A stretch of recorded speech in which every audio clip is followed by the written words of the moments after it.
What I Believe by Bertrand, Russel, Chapter 3. Moral Rules. The practical need of morals arises from the conflict of desires, whether of different people or of the same person at different times, or even at one time. A man desires to drink and also to be fit for his work next morning. We think him immoral if he adopts the course which gives him the smaller total satisfaction of desire. We think ill of people who are extravagant or reckless, even if they injure no one but themselves. Bentham supposed that the whole of morality could be derived from enlightened self-interest, and that a person who always acted with a view to his own maximum satisfaction in the long run would always act rightly. I cannot accept this view. Tyrants have existed who derived exquisite pleasure from watching the infliction of torture. I cannot praise such men when prudence led them to spare their victims' lives with a view to further sufferings another day. Nevertheless, other things being equal, prudence is a part of the good life. Even Robinson Crusoe had occasion to practice industry, self-control, and foresight, which must be reckoned as moral qualities, since they increased his total satisfaction without counterbalancing injury to others. This part of morals plays a great part in the training of young children, who have little inclination to think of the future. If it were more practiced in later life, the world would quickly become a paradise, since it would be quite sufficient to prevent wars, which are acts of passion, not of reason. Nevertheless, in spite of the importance of prudence, it is not the most interesting part of morals, nor is it the part that raises intellectual problems, since it does not require an appeal to anything beyond self-interest. The part of morality that is not included in prudence is, in essence, analogous to law or the rules of a club. It is a method of enabling men to live together in a community in spite of the possibility that their desires may conflict. But here two very different methods are possible. There is the method of the criminal law, which aims at a merely external harmony by attaching disagreeable consequences to acts which thwart other men's desires in certain ways. This is also the method of social censure. To be thought ill of by one's own society is a form of punishment, to avoid which most people avoid being known to transgress the code of their set. But there is another method, more fundamental and far more satisfactory when it succeeds. This is to alter men's characters and desires in such a way as to minimize occasions of conflict by making the success of one man's desires as far as possible consistent with that of another's. That is why love is better than hate, because it brings harmony instead of conflict into the desires of the persons concerned. Two people between whom there is love succeed or fail together, but when two people hate each other, the success of either is the failure of the other.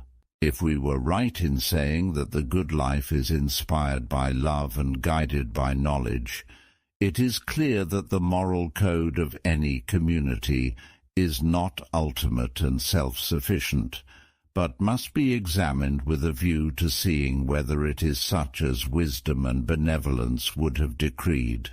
Moral codes have not always been faultless. The Aztecs considered it their painful duty to eat human flesh, for fear the light of the sun should grow dim. They erred in their science, and perhaps they would have perceived the scientific error if they had had any love for the sacrificial victims. Some tribes immerse girls in the dark from the age of 10 to the age of 17, for fear the sun's rays should render them pregnant. But surely our modern codes of morals contain nothing analogous to these savage practices. Surely we only forbid things which really are harmful, or at any rate so abominable that no decent person could defend them. I am not so sure. Current morality is a curious blend of utilitarianism and superstition, but the superstitious part has the stronger hold, as is natural, since superstition is the origin of moral rules. Originally, certain acts were thought displeasing to the gods, and were forbidden by law because the divine wrath was apt to descend upon the community, not merely upon the guilty individuals. Hence arose the conception of sin as that which is displeasing to God. No reason can be assigned as to why certain acts should be thus displeasing.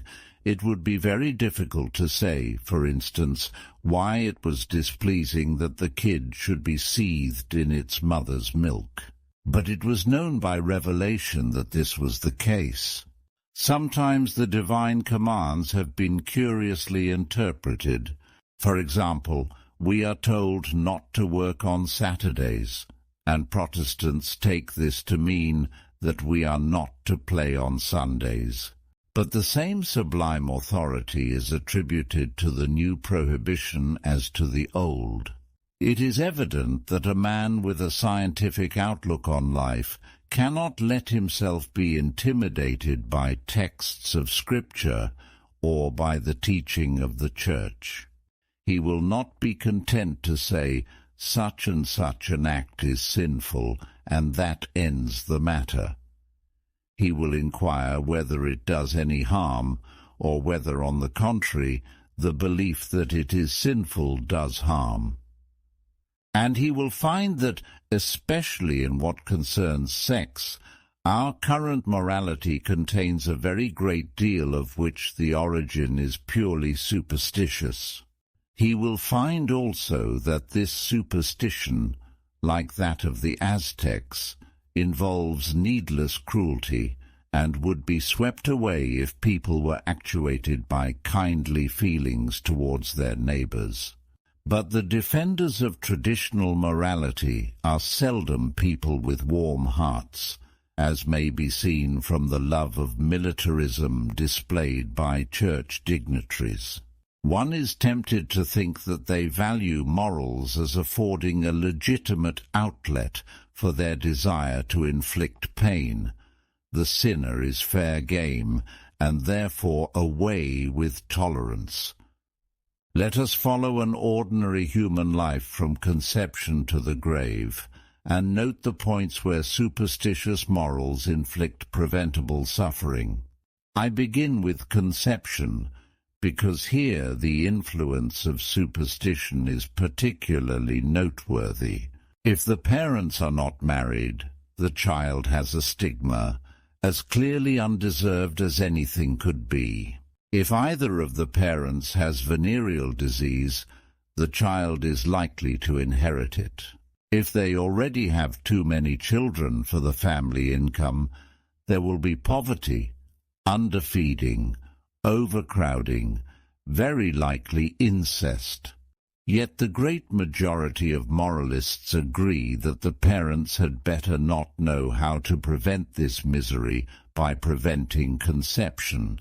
To please these moralists, a life of torture is inflicted upon millions of human beings who ought never to have existed, merely because it is supposed that sexual intercourse is wicked unless accompanied by desire for offspring, but not wicked when this desire is present, even though the offspring is humanly certain to be wretched. To be killed suddenly and then eaten, which was the fate of the Aztecs' victims, is a far less degree of suffering than is inflicted upon a child born in miserable surroundings and tainted with venereal disease. Yet it is the greater suffering which is deliberately inflicted by bishops and politicians in the name of morality. If they had even the smallest spark of love or pity for children, they could not adhere to a moral code involving this fiendish cruelty. At birth and in early infancy, the average child suffers more from economic causes than from superstition. When well-to-do women have children, they have the best doctors, the best nurses, the best diet, the best rest, and the best exercise. Working-class women do not enjoy these advantages, and frequently their children die for lack of them. A little is done by the public authorities in the way of care of mothers, but very grudgingly. At a moment when the supply of milk to nursing mothers is being cut down to save expense, public authorities will spend vast sums on paving rich residential districts where there is little traffic.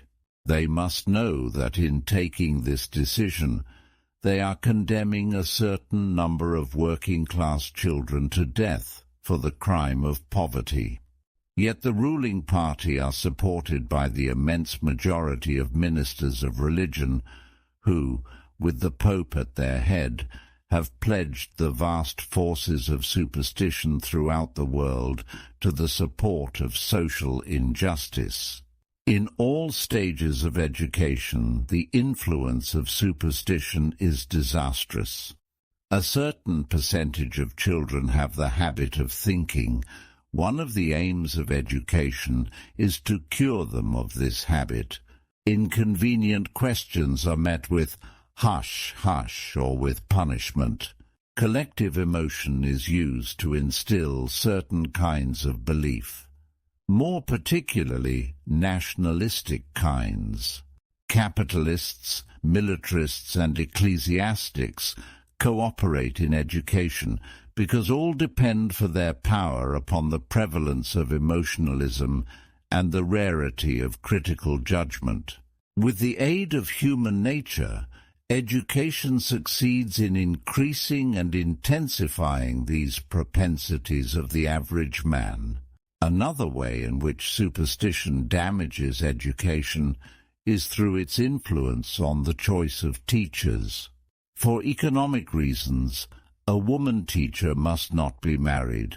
For moral reasons, she must not have extramarital sexual relations. And yet everybody who has taken the trouble to study morbid psychology knows that prolonged virginity is, as a rule, extraordinarily harmful to women, so harmful that, in a sane society, it would be severely discouraged in teachers. The restrictions imposed lead more and more to a refusal on the part of energetic and enterprising women to enter the teaching profession. This is all due to the lingering influence of superstitious asceticism. At middle and upper-class schools the matter is even worse. There are chapel services, and the care of morals is in the hands of clergymen. Clergymen, almost necessarily, fail in two ways as teachers of morals. They condemn acts which do no harm, and they condone acts which do great harm. They all condemn sexual relations between unmarried people who are fond of each other, but not yet sure that they wish to live together all their lives. Most of them condemn birth control. None of them condemn the brutality of a husband who causes his wife to die of too frequent pregnancies. I knew a fashionable clergyman whose wife had 9 children in 9 years. The doctors told him that if she had another she would die. Next year she had another and died. No one condemned him. He retained his benefice and married again. So long as clergymen continue to condone cruelty, and condemn innocent pleasure, they can only do harm as guardians of the morals of the young. Another bad effect of superstition on education is the absence of instruction about the facts of sex. The main physiological facts ought to be taught quite simply and naturally before puberty, at a time when they are not exciting. At puberty, the elements of an unsuperstitious sexual morality ought to be taught. Boys and girls should be taught that nothing can justify sexual intercourse unless there is mutual inclination. This is contrary to the teaching of the Church, which holds that, provided the parties are married and the man desires another child, sexual intercourse is justified, however great may be the reluctance of the wife. Boys and girls should be taught respect for each other's liberty. They should be made to feel that nothing gives one human being rights over another, and that jealousy and possessiveness kill love. They should be taught that to bring another human being into the world is a very serious matter, only to be undertaken when the child will have a reasonable prospect of health, good surroundings, and parental care. But they should also be taught methods of birth control, so as to ensure that children shall only come when they are wanted. Finally, they should be taught the dangers of venereal disease and the methods of prevention and cure. The increase of human happiness to be expected from sex education on these lines is immeasurable. It should be recognized that, in the absence of children, sexual relations are a purely private matter which does not concern either the state or the neighbors. Certain forms of sex which do not lead to children are at present punished by the criminal law.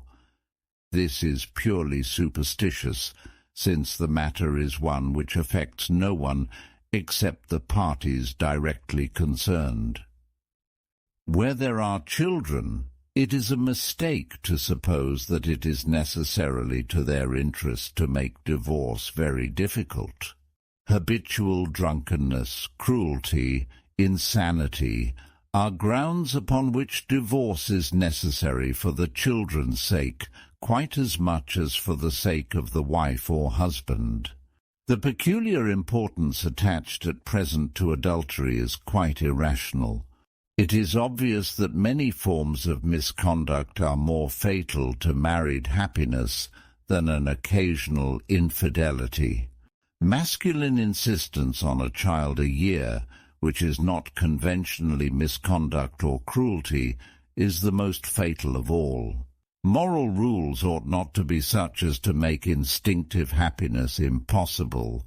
Yet that is an effect of strict monogamy in a community where the numbers of the two sexes are very unequal. Of course, under such circumstances, the moral rules are infringed.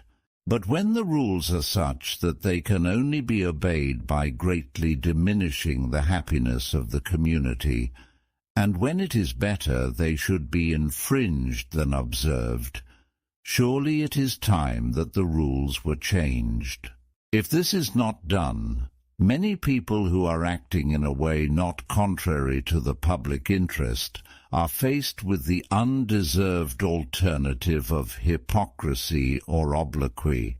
The Church does not mind hypocrisy, which is a flattering tribute to its power, but elsewhere it has come to be recognized as an evil which we ought not lightly to inflict. Even more harmful than theological superstition is the superstition of nationalism, of duty to one's own state and to no other. But I do not propose on this occasion to discuss this matter, beyond pointing out that limitation to one's compatriots is contrary to the principle of love which we recognized as constituting the good life. It is also, of course, contrary to enlightened self-interest, since an exclusive nationalism does not pay even the victorious nations.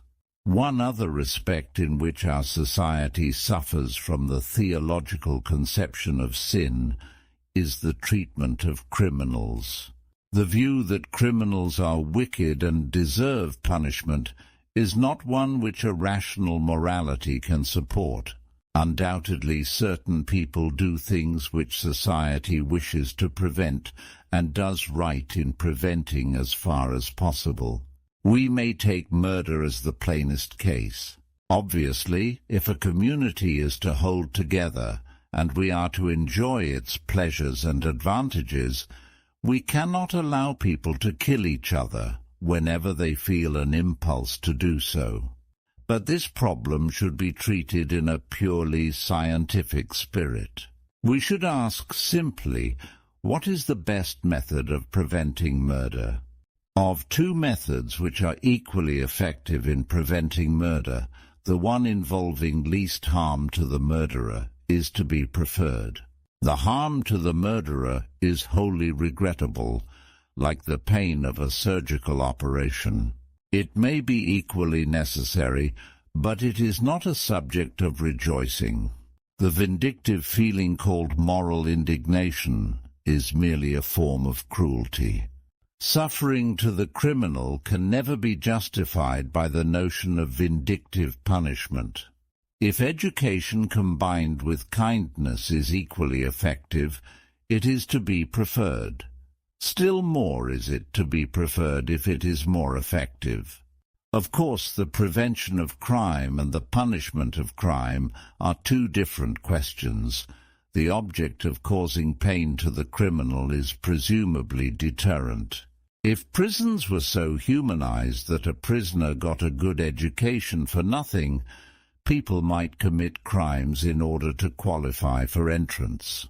No doubt prison must be less pleasant than freedom, but the best way to secure this result is to make freedom more pleasant than it sometimes is at present. I do not wish, however, to embark upon the subject of penal reform. I merely wish to suggest that we should treat the criminal as we treat a man suffering from plague. Each is a public danger. Each must have his liberty curtailed until he has ceased to be a danger. But the man suffering from plague is an object of sympathy and commiseration, whereas the criminal is an object of execration. This is quite irrational, and it is because of this difference of attitude that our prisons are so much less successful in curing criminal tendencies than our hospitals are in curing disease.